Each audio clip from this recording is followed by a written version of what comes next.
Информация ограничена уровнем допуска 3. Допуск к расширенному досье объекта выдается по усмотрению куратора. Объект SCP-1352-RU. Класс объекта безопасный. Особые условия содержания. Источник питания SCP-1352-1 хранится в отделе технических исследований зоны 11 и доступен для авторизованного персонала. SCP-1352-2 утрачен в ходе исследований. Описание. SCP-1352 представляет собой автономный необитаемый космический аппарат, сблизившийся с Землей 15 марта 2019 года на минимальное расстояние в 254 тысячи километров. Устройство не было зарегистрировано ни в одном из каталогов искусственных космических объектов и было оперативно захвачено шаттлом фонда. На внешней поверхности аппарата имеется надпись на русском языке «Искра-1» и символика НИИ «Прогресс». Внутренняя часть корабля включает в себя неаномальный корпус, цепи, двигатели, солнечные батареи, ракетное топливо 23% от максимального уровня. Источник питания, функционирующий на основании неизвестных физических принципов. Предположительный срок работы не менее 3000 лет. Неаномальные управляющие и вычислительные модули, созданные по технологиям конца 70-х годов 20 века, но технически исполненные в значительно более высоком качестве, предполагающим крайне длительное эффективное функционирование. Две идентичных цилиндрических прозрачных ампулы SCP-1352-2 из неподдающегося анализу стекловидного материала высотой 5 см, внутри которых не наблюдается никакого вещества. Объекты снабжены сложными пиропатронами, срабатывающими с 3-секундной отсечкой после получения сигнала детонации. На внешней стороне ампул имеются латинские буквы SCP-1352-2-1 и SCP-1352-2-2. Внешний осмотр SCP-1352 показал, что аппарат был насквозь пробит микрометеоритом, нарушившим работу навигационной системы. Извлечение данных из управляющего модуля позволило понять алгоритмы работы устройства. SCP-1352 не имеет точки назначения. Согласно полученным данным, корабль был запущен в сторону созвездия Андромеда. Его двигатели должны были включиться для корректировки только в 2 случаях. При возникновении на пути следования центра гравитационного притяжения препятствия, либо в ситуации, когда имеющийся курс существенно замедлял скорость отдаления SCP-1352 от Солнечной системы или вел обратно. В модуле также обнаружена программа отстрела в космос обоих SCP-1352-2 с детонацией разрушающих пиропатронов в преследующих ситуациях. Смена курса на следование к Земле при невозможности изменить его на изначальный. Отказ системы, недостаток топлива. Ожидаемый отказ вычислительного модуля. Ожидаемое истощение SCP-1352-1. При обнаружении объекта сотрудники фонда немедленно поместили оба экземпляра SCP-1352-2 в карантин и временно присвоили объекту класс Кетер, опасаясь обнаружения враждебных биологических или химических агентов. Внешнее изучение ампул методами дистанционного анализа не выявило никакого содержимого, из чего был сделан вывод, что внутри расположена безвоздушная среда. В ходе одного из исследований было произведено вскрытие ампулы SCP-1352-2-1, при котором не удалось обнаружить никаких отклонений, кроме снижения массы объекта на 11,4 грамма. После 72-часового карантина было проверено повторное исследование рабочего помещения, не выявившее никаких следов биологического или иного заражения.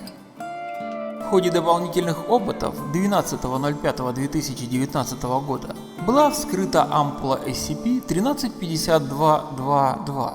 В данном эксперименте принимали участие сотрудники смежных лабораторий, которым, помимо аналогичного снижения массы, удалось зафиксировать небольшой электромагнитный всплеск в момент разгерметизации объекта. Другой информации в ходе исследований установить не удалось. SCP-1352-2 считается утерянным. Примечание доктора Смагина. Мы не знаем, что Советы запускали в космос, но это было явно что-то из того, чему на Земле не место. Они вложили много усилий в отправку аппарата как можно дальше, но как обычно и бывает, он все равно вернулся к нам, к счастью, почему-то пустым. Вероятно, содержание ампул смогло покинуть корабль и находится сейчас в космическом вакууме, а мы наблюдали лишь остаточные явления при разгерметизации. Казалось бы, эту версию можно принять как рабочую, но остается без ответа один вопрос. Зачем было необходимо разрушать ампулы в точке максимального удаления от Земли? И если они настолько опасны, что их отправляют за миллионы километров отсюда, почему бы их просто не выбросить в космос, где они продолжали бы содержаться в своей стеклянной тюрьме? Я этого не понимаю. 18.05.2019 года удалось обнаружить в архивах ЦРУ единственное упоминание о проекте «Искра». Приказом Комитета по этике дальнейшая информация об исследованиях объекта засекречена. Поиск в базе данных 4-го уровня допуска. Обнаружено одно совпадение. Совершенно секретно. ЦРУ, пункт радиоэлектронной разведки Лима Чарли 6. Расшифровка перехвата номер 2456 LC6 от 14.06.1978 года. Разговор ведется на русском языке двумя мужчинами. Доброй ночи, Григорий Витальевич. Не разбудил? Нет, пока еще нет. С кем я говорю? Это Валерий Игнатенко из 101-го. Ага, конечно. У тебя что-то важное? Да, мы готовы начинать. Это случилось. Как? Сразу оба? Ты обещал мне, что все произойдет естественным путем. Так и случилось, с разницей в минут 15-20. Маша словно бы почувствовала, спросила, где ее друг, где Витя.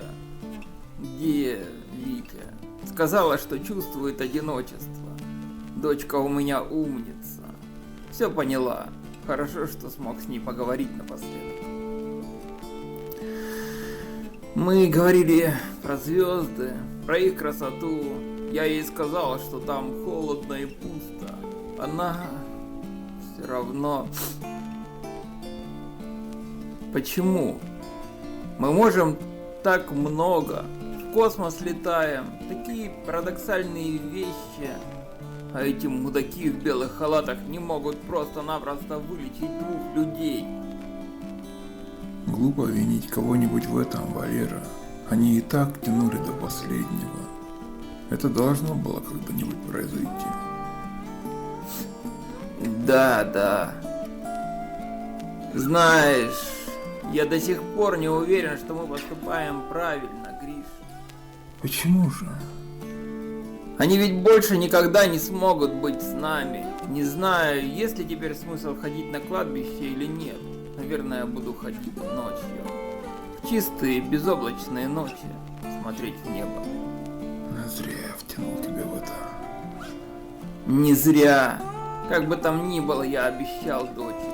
Обещал, что они будут там вместе, как и всегда. Что все будет не напрасно. Что у каждого из нас есть цель. Великая. В том-то и дело. Послушал бы ты себя со стороны. Они там.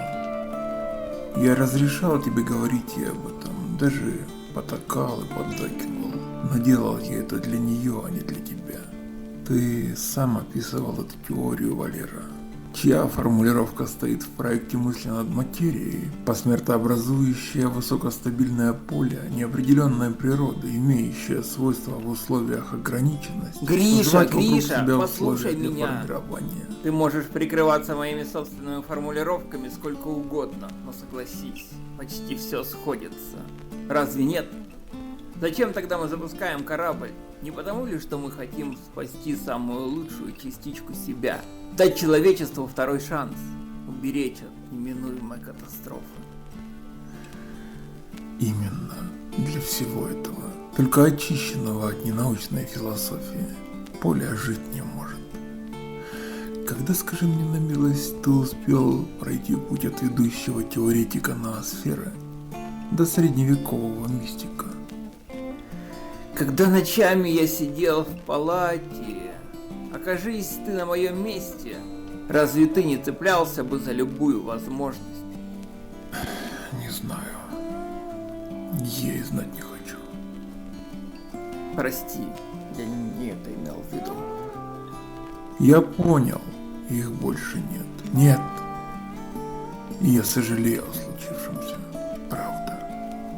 Я же столько раз играл с ней вместе. Там Техники спрашивали, как назвать корабль. Я не против, чтобы ты увековечил имена. Нет, не надо. Я думал про Прометей, но тоже нет. В честь большого и сильного бога. Нет, не про них. Мне нравится слово «Искра». Проект «Искра». Искра? Маленький огонек. От которого загорается новое пламя. Именно. Хорошо. Ты должен привести себя в порядок, если хочешь продолжать работу. Да? И не распространяться почем зря среди посторонних. Ты меня понимаешь? Да. Ложись-ка спать, Валера, и ни о чем не думай. Ладно, только отдам техникам ампулы. Лично. Спокойной ночи. Спокойной. Соединение разорвано.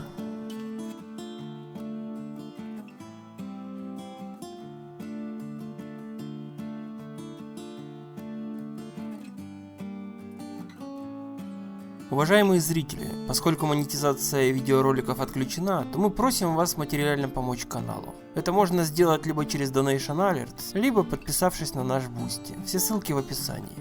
Да, и на Boosty мы периодически выкладываем контент для наших подписчиков, которые с других площадок бы просто удалили.